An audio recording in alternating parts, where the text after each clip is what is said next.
Bonjour à tous et bienvenue dans ce nouvel audio. Aujourd'hui, je vais répondre à une question. Faut-il prier pour les pervers narcissiques? Alors beaucoup de personnes vont se dire, oui, c'est une bonne idée parce que notre belle intention va peut-être les aider à aller mieux, à peut-être changer d'avis, à se tourner éventuellement justement vers Dieu plutôt que vers ces entités sombres, le diable, dirons-nous. Et ça nous permettrait de nous libérer éventuellement du négatif. C'est vrai qu'on peut se dire que ça pourrait être une bonne idée. En réalité, tout lien doit être rompu, même celui de l'espoir qu'un jour il change. Le problème, c'est qu'en faisant ça, on va peut-être justement se dire que ils vont changer, qu'un être humain ne peut pas rester mauvais. Et comme nous sommes généralement, nous, très empathiques, en fait, ces gens-là choisissent des personnes très empathiques pour pouvoir profiter de ces personnes-là. Donc, du coup, on ne fonctionne vraiment pas pareil que ces personnes-là. On est les deux opposés quelque part. Et dans le sens où la personne qui est tout le temps en train de manipuler ne peut pas imaginer qu'il existe des gens vraiment empathiques et ayant des vraies volontés d'aider sans attendre en retour tout le temps quelque chose. Donc eux ne peuvent pas imaginer que quelqu'un puisse agir sans chercher à obtenir.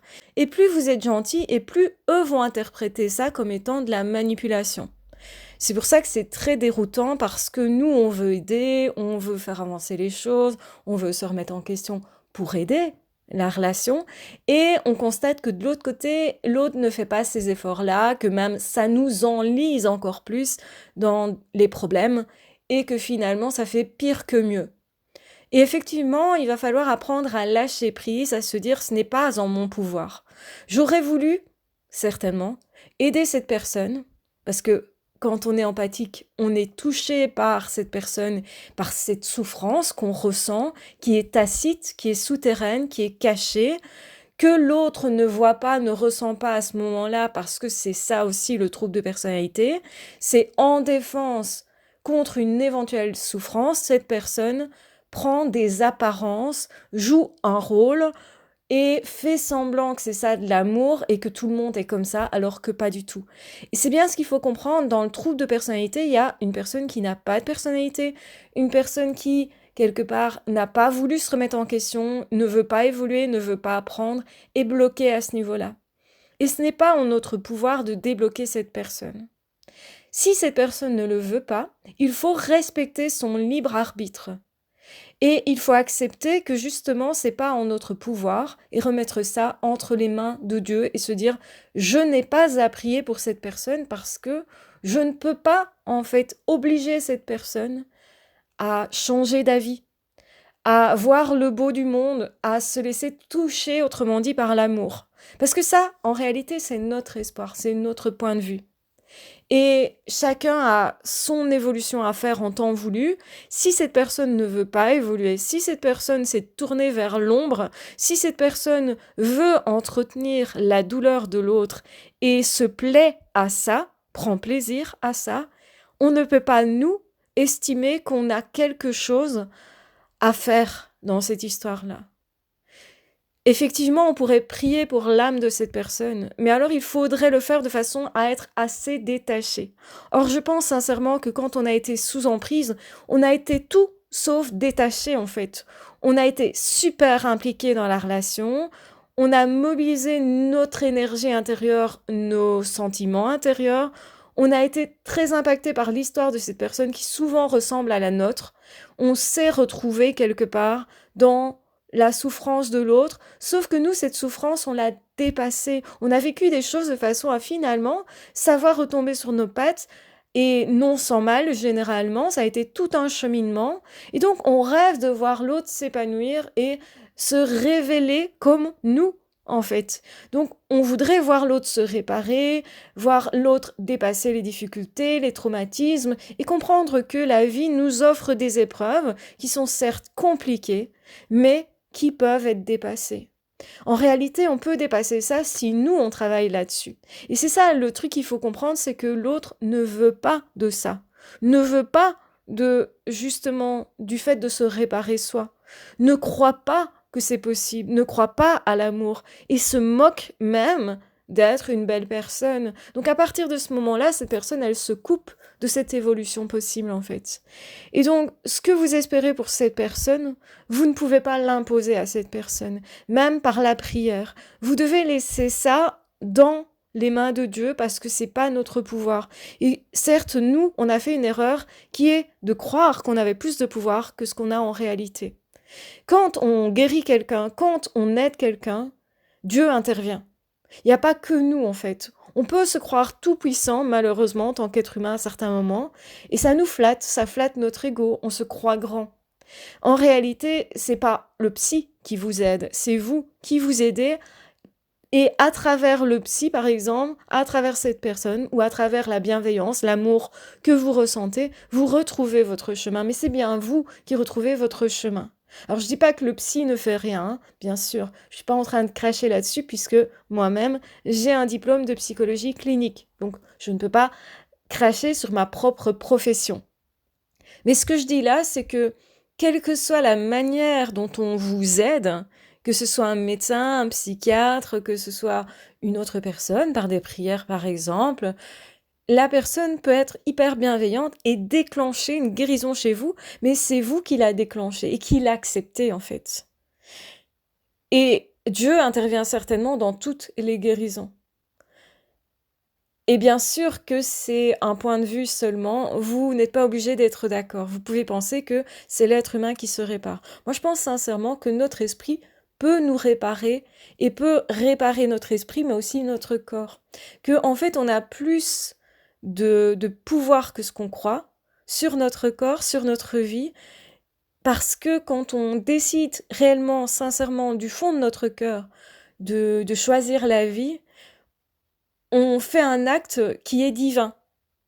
Et quelque part, Dieu nous gratifie d'aimer la vie, de chérir cette vie et de chérir l'amour et de respecter l'amour, de respecter l'autre, etc. Donc plus on est rempli d'amour et plus pour moi on va s'apaiser, plus on est apaisé, moins on est dans le stress, plus notre corps aussi peut se réparer. C'est le stress qui nous fait beaucoup de mal généralement.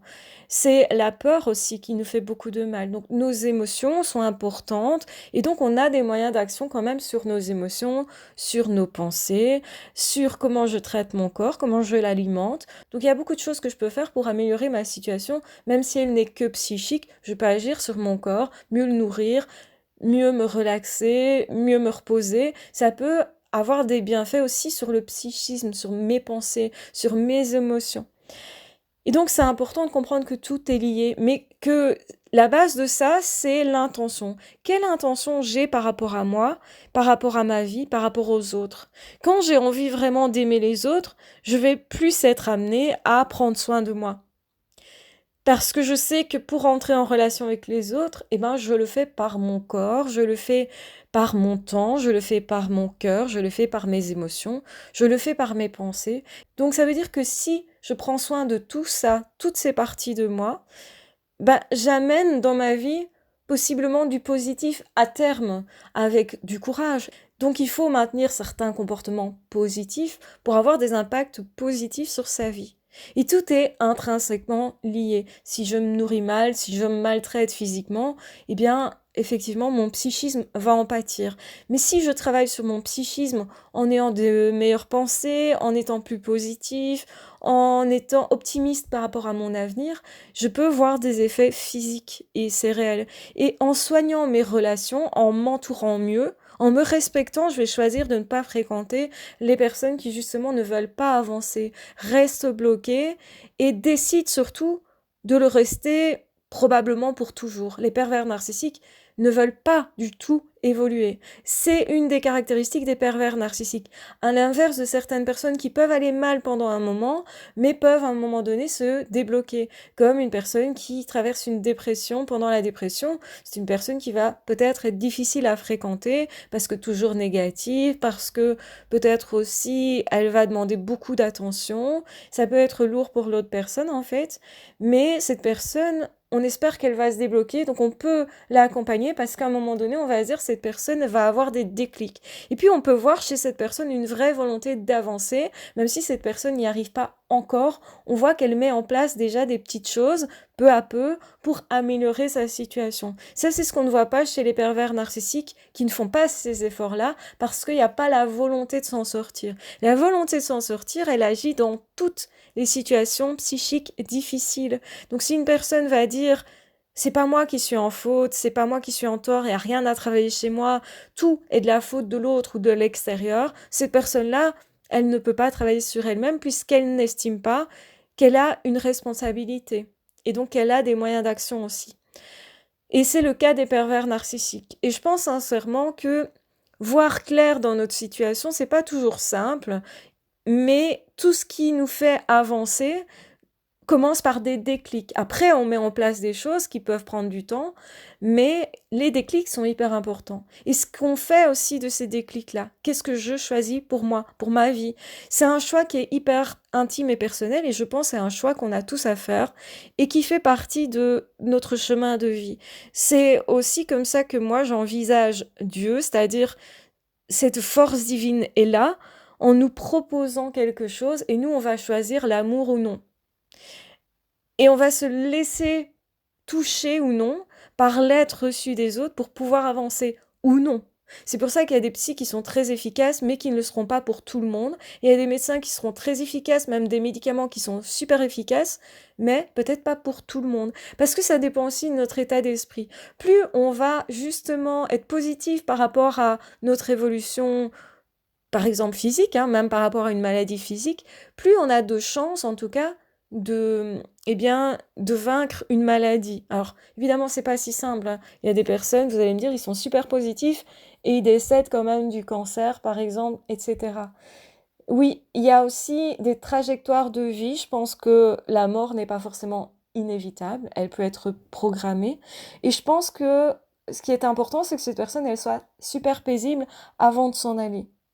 On voit vraiment une évolution parfois chez certaines personnes qui vont accepter la maladie et qui vont être hyper sereins par rapport au fait de partir parce que justement ils savent que c'est un passage et souvent ils sont hyper paisibles et justement ils vont témoigner d'une certaine force d'amour pour les autres. Et ces personnes-là, elles ont fini simplement leur tâche sur Terre, donc elles vont transmettre l'amour à leurs proches et ça va marquer généralement la vie des proches. Et moi, je pense que c'est une des tâches qu'elles avaient à accomplir sur Terre. C'était programmé comme ça, si vous voulez. Donc, c'est pas la personne qui, malheureusement, n'aurait pas eu la bonne aptitude et qui a du coup, qui en a pâti, hein. Pour moi, c'est pas une condamnation comme on pourrait le voir, parce que dans certaines optiques, dans certaines religions, on vous dit que le divin, Dieu, peu importe comment vous l'appelez, Allah, vous condamnerait et vous jugerait durement. Pour moi, c'est pas possible quand on pense que cette force divine est forcément amour. Si cette force est amour, elle va forcément être bienveillante par rapport à vous et va vous accompagner pour vous faire évoluer, pour vous faire accepter de vous aimer vous. Je pense que vous savez que la chose la plus compliquée pour chaque être humain, c'est de s'aimer soi-même. Et principalement, les personnes qui ont des troubles de personnalité, on voit combien ils ne s'aiment pas du tout. Ils vont mentir à ce niveau-là, ils vont essayer de se grandir justement parce qu'ils ne s'aiment pas. C'est le cas des pervers narcissiques. Et donc quand on me dit je vais prier pour cette personne, je dirais attention parce que ne reste pas investi émotionnellement par rapport à cette personne. N'attends rien. Donc ça veut dire tu peux prier pour cette personne. Si pour toi c'est ok de te dire je laisse partir cette personne, je laisse cette personne à son sort, avec ses décisions, avec son cheminement, et je le laisse quelque part, ou je la laisse, parce que quelque part, c'est la seule chose que je peux lui apporter. C'est peut-être le seul acte d'amour qu'on peut mettre en place, c'est justement de quitter la personne. Alors ça paraît contre-intuitif parce que souvent, dans l'esprit des gens, quand on quitte quelqu'un, c'est qu'on le déteste, qu'on ne l'aime pas, etc. Ça peut être aussi, je veux m'aimer moi, et comme je veux me respecter, je ne veux pas d'une personne qui n'avancerait pas pour moi. Parce que c'est pas ça, m'aimer. Et parce que la vie, elle me demande d'avancer. et que ça me tirerait vers le bas au point que moi, je perdrais ma flamme de vie. Et ça, ce n'est pas acceptable. Si je veux aimer la création, si je veux aimer ce qu'on m'a donné, c'est-à-dire cette vie, je me dois de chérir cette existence et de considérer que c'est un cadeau qui est précieux. Et donc, je vais essayer d'en faire le meilleur de cette existence-là. Du coup, si je veux faire ça, je ne peux pas m'entourer de personnes qui n'avancent pas, qui sont bloquées, et pire, qui veulent vraiment ma perte. Je ne peux pas me souhaiter à moi-même ma perte, donc je ne peux pas me souhaiter de fréquenter cette personne. Et donc, du coup, si je quitte cette personne, ou même si je laisse partir cette personne, qui fait mine de partir souvent, hein, parce que souvent ce sont des personnes qui vont essayer de vous récupérer derrière, eh bien, je vais en fait complètement être OK avec le fait de laisser partir cette personne-là, parce que ça ne me convient pas. Parce que je dois protéger mon existence si je veux en faire quelque chose de beau.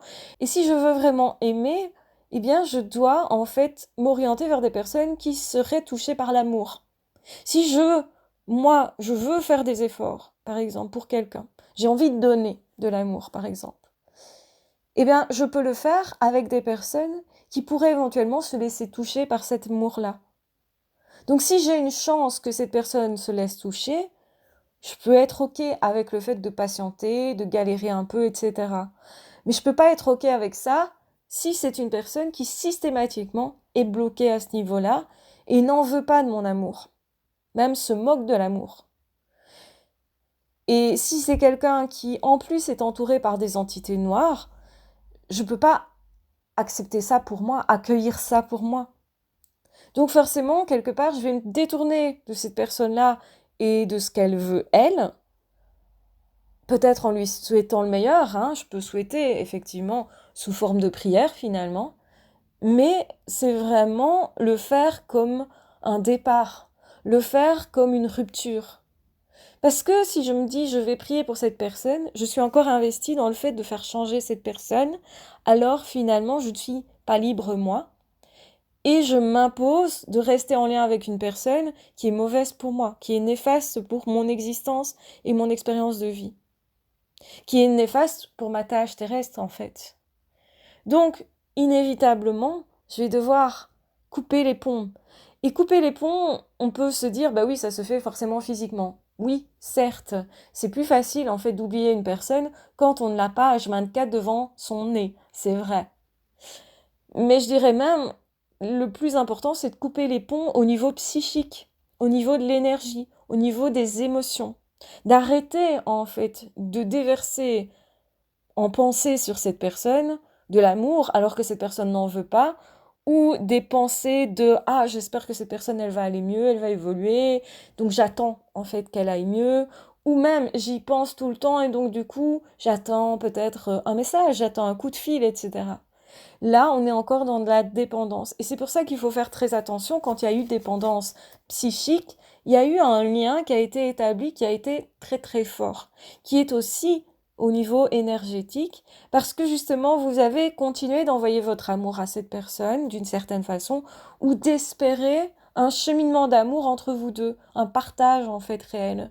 Or, cette personne, elle est fermée à ça. Il faut comprendre que respecter l'autre, ça va aller jusqu'au fait de comprendre que si cette personne ne veut pas de votre amour, c'est ok aussi. Si vous pensez que vous devez absolument sauver tout le monde, vous n'êtes pas libre en fait. Et vous ne laissez pas l'autre libre. C'est une forme de dépendance que vous avez et vous emprisonnez aussi l'autre quelque part dans une intention que vous auriez pour l'autre, qui est peut-être très positive, mais qui choisit à la place de l'autre. Et ça, pour moi, c'est pas de l'amour en fait.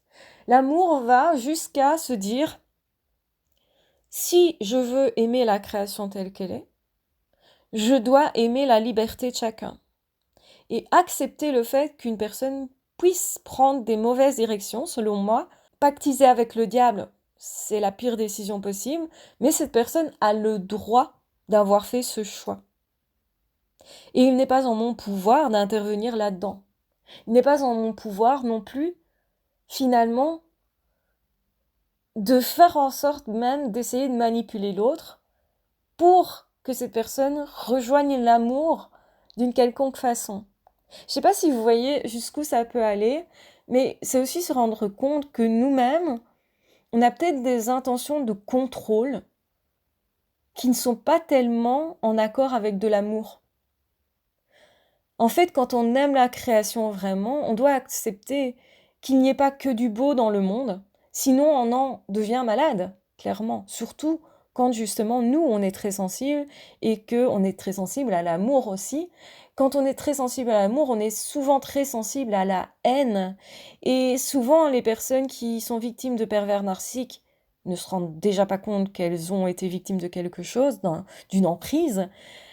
Mais surtout, ce sont des personnes qui sont sélectionnées pour cette capacité d'amour particulière qu'elles ont et cette sensibilité à l'amour et donc à son inverse aussi. Et donc on va être généralement très choqué de découvrir que le pervers narcissique voulait nous détruire et qu'il existe des êtres comme ça, avec cette intention-là. Parce que c'est trop loin, si vous voulez, de notre propre nature. Et pour nous, forcément, c'est un choc. Parce qu'on vit, nous, dans d'autres intentions. Et qu'on se trouve aussi dans une forme d'incapacité de communiquer à l'autre vraiment nos vraies intentions. Parce que l'autre interprète ça comme étant de la manipulation et du contrôle.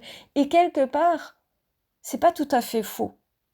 Dans le sens, si le manipulateur pense que vous manipulez, c'est parce que vous essayez quand même de décider quelque chose à sa place, c'est-à-dire de lui imposer le fait d'aller dans de l'amour parce que vous pensez que c'est bon pour l'autre. Vous faites ça par bienveillance. C'est une manipulation qui n'est pas malveillante comme celle des pervers narcissiques, mais quelque part c'est quand même une forme de maîtrise. Or, je pense sincèrement que pour guérir de la perversion narcissique et de l'emprise, donc de cette relation, il faut accepter de devenir neutre, de ne plus trop ressentir grand-chose par rapport à cette personne, de devenir quelque part indifférent, parce que on se dit, ok, je laisse cette personne faire ses choix, même si je suis pas ok. Je laisse cette personne, dans cette situation, faire son expérience négative de haine et de colère et de rancœur et voilà, parfois d'autodestruction aussi, hein, pour certaines personnes. Eh bien, je laisse cette personne dans ce qu'elle a choisi pour elle, parce que c'est son choix,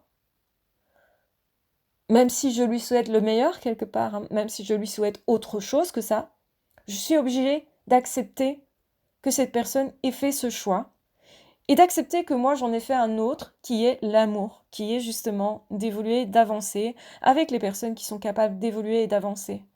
Et quelque part, même si ça m'ennuie fortement de laisser cette personne comme ça, je dois aussi apprendre que, eh bien, je ne maîtrise pas le monde et que je ne maîtriserai jamais certaines choses dans le monde. Que mon pouvoir, il est sur moi, sur mes émotions, sur ce que je ressens. Et que justement, quand je prends conscience que si j'ai encore des obsessions par rapport à ces personnes, même des obsessions à aimer cette personne, à le sortir de là, à l'aider, à le sauver, etc., à le réveiller peut-être, hein, lui donner des déclics, etc. Je peux avoir eu des obsessions comme ça, et ces obsessions, elles peuvent perdurer. Parce que c'est une sorte de drogue aussi. On recherchait quelque chose de l'ordre de l'amour intense, qu'on a vu au niveau du potentiel, mais qui n'est pas ce que l'autre veut. Donc c'est pas parce qu'une personne a le potentiel de réaliser quelque chose qu'il le réalisera. Et ça, c'est important, c'est une leçon importante que moi j'ai apprise personnellement aussi à mes dépens, qui est une leçon compliquée à accepter. C'est donc d'accepter que finalement, je n'aurai jamais le droit de sauver quelqu'un. Que ce n'est pas en mon pouvoir, que seul Dieu peut le faire, et que moi je ne suis pas un Dieu, que je suis tout petit quelque part. Et que je peux agir par rapport à moi, par rapport à ma situation. Et quand j'ai déjà fait le plus de ce que je pouvais faire, ben j'ai déjà fait ma tâche en fait. Il faut comprendre qu'avec les pervers narcissiques, la personne qui est victime a déjà fait largement sa part pour essayer d'aider l'autre, le réveiller, etc. Et que accepter ça, c'est accepter de laisser partir et laisser tomber l'affaire. Ok, c'est pas en mon pouvoir. Ok, j'ai fait ce qu'il faut moi. Ok, j'ai essayé vraiment. La personne n'a pas voulu cet amour-là. Ok, bah c'est son choix, en fait. Et moi, je choisis autre chose pour moi. Parce que si je m'aime vraiment, j'ai droit à l'amour, moi. Et même cet amour m'est nécessaire certainement aussi pour que je puisse agrandir cet amour pour le donner à encore plus de personnes. Si je veux, moi, être dans le cheminement de Dieu, si je veux être une belle personne à ce niveau-là, parce que c'est un choix, alors, eh bien, je suis obligée de choisir pour moi de recevoir aussi de l'amour. Parce qu'il y a plein de personnes comme ça qui savent donner de l'amour, mais qui oublient le fait de savoir en recevoir. Parce que c'est le fait d'accepter de recevoir de l'amour d'une autre personne qui va faire que cette personne a ce plaisir à donner. Et je ne peux pas lui enlever ce plaisir. Donc guérir d'un pervers narcissique, c'est apprendre plusieurs choses. C'est apprendre que j'ai pas pouvoir sur plein de choses et que c'est ok. Que chacun est libre de ses actions et de ses décisions et que c'est ok. Je dois être ok avec ça. Sinon je ne serai pas en paix en fait. Que moi, je décide de prendre le meilleur pour moi et que c'est ok aussi parce qu'on me le donne quelque part. On m'a donné une capacité d'amour immense et je ne peux pas refuser qu'on me donne de l'amour aussi. Même si moi, mon objectif est peut-être de donner, mais je dois accepter de recevoir. Je dois accepter qu'il y ait justement un retour. Je dois accepter justement que plus je choisis pour moi une situation qui va me consolider, parce que par exemple, si j'ai un couple dans lequel je me sens particulièrement heureux, heureuse, je peux encore plus donner peut-être dans mon travail, ou plus donner dans mes amitiés, etc. Donc, je comprends la fonction de l'amour qui se multiplie.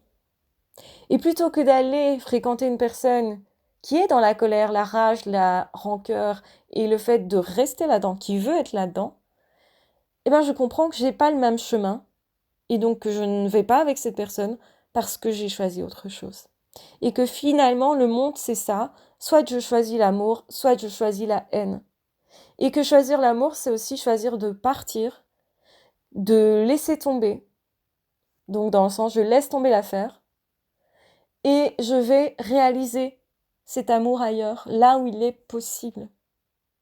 Et que si je veux mettre du beau dans le monde, je dois stratégiquement aussi agir en fonction pour que je puisse rencontrer cet amour-là et que l'autre puisse le rencontrer vraiment. Donc je dois sélectionner des personnes qui, comme moi, vont s'ouvrir à cet amour.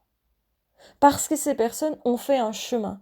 Et je pense que sincèrement, toute personne qui a l'amour dans sa vie l'a mérité.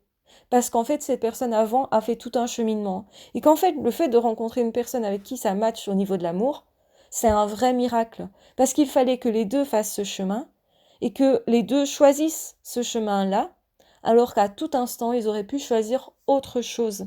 Ils pourraient aussi s'être laissés arrêter dans le désespoir par des traumatismes, par le sombre, par le noir. Et surtout quand on a vécu des histoires de vie compliquées, on sait combien, à chaque fois, on a été sur le bord de la falaise. On aurait pu abandonner.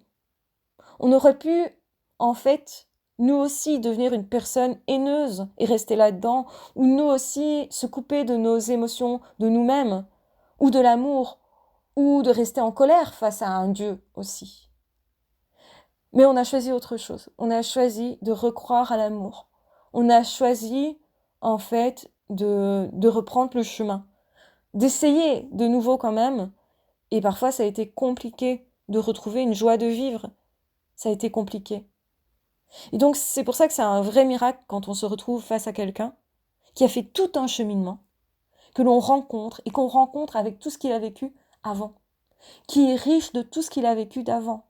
Et je pense sincèrement que c'est la richesse de tout ce qu'on a vécu avant qui va faire la qualité de la relation qu'on aura maintenant et dans le futur. Et c'est là qu'est le miracle, et c'est là qu'est l'amour. Et je pense que l'amour n'est pas si simple que ça. C'est à la fois une vraie bataille et une vraie victoire. On le porte en nous à chaque instant depuis notre naissance, l'amour. On l'a déjà quand on est, souvent. Mais on l'a entretenu encore plus au fil du temps. Et on l'a grandi. On a appris aussi à composer avec les autres. On a appris à s'adapter. Et les personnes qui n'ont pas appris à s'adapter à l'autre, pour moi, ont manqué l'amour. Ont choisi autre chose. N'ont pas voulu apprendre. Et donc, quand deux êtres se rencontrent et qu'ils s'aiment, c'est un vrai miracle. Et je pense qu'on sous-estime largement, dans notre culture et dans le monde actuel, on sous-estime clairement la valeur de l'amour.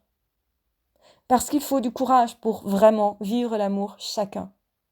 Et que c'est pas si simple. Parce que l'amour nous demande de nous remettre en question. Parce que l'autre va nous mettre précisément face à ce qui ne fonctionne pas encore bien chez nous.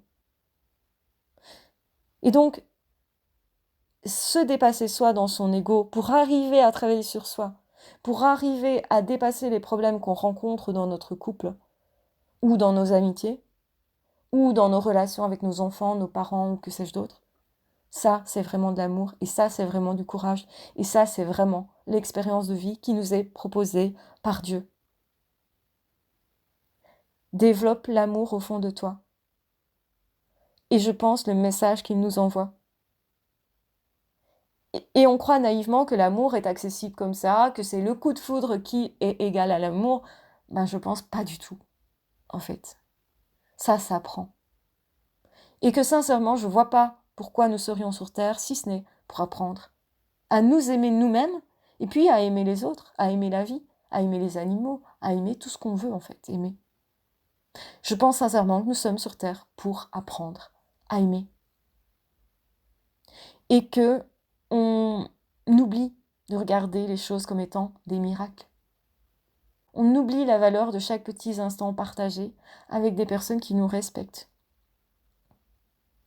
On oublie qu'on est nous-mêmes porteurs d'une flamme de vie qui est immense et qui peut certes réanimer la flamme de vie des autres quand c'est ce qu'ils veulent réellement. Et que nous avons tellement à faire avec les personnes qui sont à réanimer et qui veulent cet amour, qui cherchent cet amour, que finalement on n'a pas le temps, on n'a pas de temps à perdre et pas d'énergie à perdre avec des personnes qui ont choisi toute autre chose que nous. Sincèrement, notre énergie, elle n'est pas inépuisable et notre temps n'est pas inépuisable non plus. En vérité, nos jours sont comptés. Et je pense qu'aimer la vie, c'est aussi chérir chacun de nos jours, chacune de nos journées, chacune de nos heures même. Et que votre temps devrait être vu comme une denrée rare et précieuse. Parce qu'à travers le temps, on peut s'aimer et on peut apprendre à s'aimer. Et quand vous guérissez un problème chez vous, une dépression, un chagrin d'amour, une tristesse, une colère, peu importe. En fait, le temps que vous passez à faire ça n'est jamais du temps perdu. Parce que ça vous donnera une capacité d'amour. Nul autre pareil. Et que ce que vous allez vivre après avoir traversé ça aura une grandeur et une valeur que vous n'auriez pas connue si vous n'aviez pas connu cette épreuve. Donc oui, le fait de vivre des choses compliquées comme avec les pervers narcissiques sont des épreuves pour vous. Et vous avez le choix entre dépasser ça ou pas. Et les pervers narcissiques ne sont pas du tout responsables de vos victoires là-dessus. Mais vous, par contre, vous l'êtes. Et j'espère que à partir du moment où vous dépassez ça, vous allez vous dire « Waouh, je m'aime. Et j'admire mon courage. J'admire le temps que j'y ai mis. Et je sais maintenant quelle valeur ça a. Parce qu'on ne se relève pas du jour au lendemain de ça. C'est très compliqué. C'est très compliqué pour un enfant d'avoir eu des parents pervers narcissiques. Et d'aimer quand même. C'est très compliqué pour une femme, un homme, d'avoir vécu en couple avec ce type de personne, de sortir de ça, de prendre soin de lui quand même, ou d'elle quand même, et puis après, de se remettre à aimer. Combien ça vaut tout ça, à votre avis? Et combien d'amour est-ce que vous pouvez ressentir face à cet homme, cette femme, cet enfant, cet ado, qui s'est relevé de ça? Là est ma question. Si là, vous ne ressentez pas d'amour, alors, franchement, je ne sais pas ce que vous faites sur cette chaîne. Si au contraire, vous vous dites « Waouh, j'admire cette personne », eh bien, j'espère qu'après, vous pourriez vous rendre compte que la personne que vous admirez, que vous aimez à ce point, est en fait vous-même, parce que vous avez traversé ça. Et que c'est parce que vous avez traversé ça que vous êtes vous-même un vrai miracle d'amour. Et que du coup, c'est une chance incroyable pour les personnes qui vont vous rencontrer et vous aimer. Et vous aurez cette chance incroyable de rencontrer des personnes qui vont traverser des choses aussi immenses que ça, parce que la Terre est remplie de ce type de personnes. Quand vous travaillez dans la psycho, vous voyez combien la quantité de personnes qu'il y a dans le monde qui ont traversé de ce type de choses et qui ont cette beauté humaine exceptionnelle. Et vous vous dites, en fait, la Terre est remplie de miracles. Si vous savez les voir, alors votre vie change parce que votre regard a changé. Et donc, apprendre ça, pour moi, c'est aussi apprendre l'amour. C'est aussi se connecter au divin et comprendre que on a tous à œuvrer à notre niveau. Et qu'en fait, on l'a fait bien des fois. On a protégé bien des fois notre capacité d'amour. Et qu'en fait, nous sommes des êtres exceptionnels à cause de ça. Mais on ne s'en rend souvent pas compte. Les gens eux-mêmes ne voient pas combien ils sont beaux. Il faut le rappeler souvent pour qu'enfin ils se voient. Et donc j'espère que vous vous voyez, vous, maintenant. Si vous êtes arrivé jusqu'ici, mettez-moi en commentaire « Je me vois, moi, et j'ai compris ». Je me vois, moi, et j'ai compris. Voilà, prenez bien soin de vous et bien soin de l'amour que vous avez au fond de vous, parce que c'est un trésor et parce que c'est un miracle. Donc regardez dans vos vies combien de miracles vous avez traversés, combien de personnes vous avez rencontrées, combien c'est un miracle que vous ayez tel ami, tel amour, tel enfant, tel animal. Regardez les miracles de votre vie, parce que c'est ça qui va vous donner encore plus envie d'en partager et de vivre du coup la vie. Et particulièrement, si vous avez un chagrin aujourd'hui, c'est particulièrement important pour vous. Je vous embrasse bien fort, je vous aime très fort, prenez bien soin de vous. Et de toute façon, on se retrouvera très vite dans d'autres audios ou dans d'autres vidéos. Ah, ciao, bye bye. Si ce n'est pas encore fait, n'hésitez pas à vous abonner, à partager, à liker si vous le souhaitez. Et bien sûr, vous êtes invité aussi à commenter si vous avez envie de partager quelque chose de particulier, ce que vous ressentez peut-être après cet audio, par exemple. Donc prenez bien soin de vous et on se retrouvera très vite dans d'autres audios ou dans d'autres vidéos. Ah, ciao, bye bye!